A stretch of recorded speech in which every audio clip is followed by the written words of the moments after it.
xibaar yu wér te wóor ca tàng ba abonnez-vous pour ngeen di mën di jot suñuy vidéo. daleen ak jàmm seen chaîne bi di Buzz 221HD kii di Mollah Morgun di akub activiste influenceur bu kenn dootu présenté ci réew mi di Sénégal si luñ daal di teg loxo 18 supporters sénégalais yu daal di nekk ca Maroc daal di jël ay daan yu diis daal di koy teg seen ndodd daal di nay xamal sénégalais yi que ne incompétence bi nga xam ne moom la son excellence président Bassirou Diomaye Diakhar Faye ak premier ministre bii di Ousmane Sonko nekkee moom moo sabab 18 supporters sénégalais yooyee daal di nekk ca kaso ba ca Maroc te réewu Sénégal mënu ci dara si li ni mel buñ sukkandikoo ci kii di Mollah Morgun ne président Macky Sall ginnaaw ba mu nekkee woon ci bopp réew mi moom ci mouvement Y'en a marre la bokkoon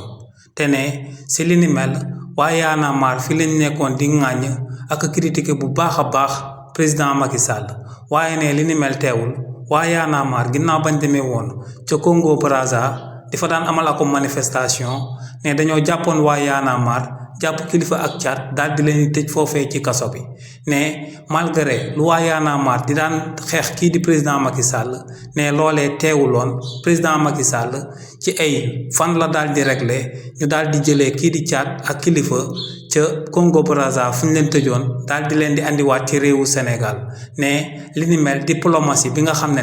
moom la réewu Sénégal daal di am si le président Macky Sall usé woon ba li ni mel daal di antu nee nag lu leer ba am moom mooy que ne ginnaaw bañ tabbee son excellence président Bassirou Diomaye Diakhar Faye ak premier ministre mbii di Ousmane Sonko ci bopp réew mi ba tey ne diplomatie réewu Sénégal moom moo daal di dellu ginnaaw te ne li ni mel moom moo sabab ñi nga xam ne ñoom ñoo daal di nekk ci bopp réew mi mënuñoo daal di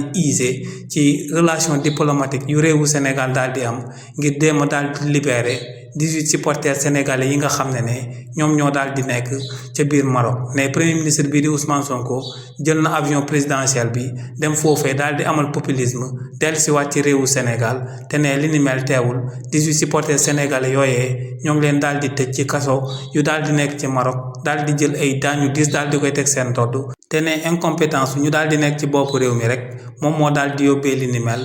18 supporters sénégalais yooyu nga xam ne ba ñuy génn réewu Sénégal lañ daan teewal kàddu yi ni mel la kii di Mollah Morgun daal di jël daal di koy sàndee xeer autorité yu bees yu daal di nekk ci bopp réew mi jëmale ko ci luñ mënta daal di libérer 18 supporters sénégalais yi nga xam ne ñoom lañ daal di jël ay daan yu diis daal di koy teg seen ndodd ca Maroc.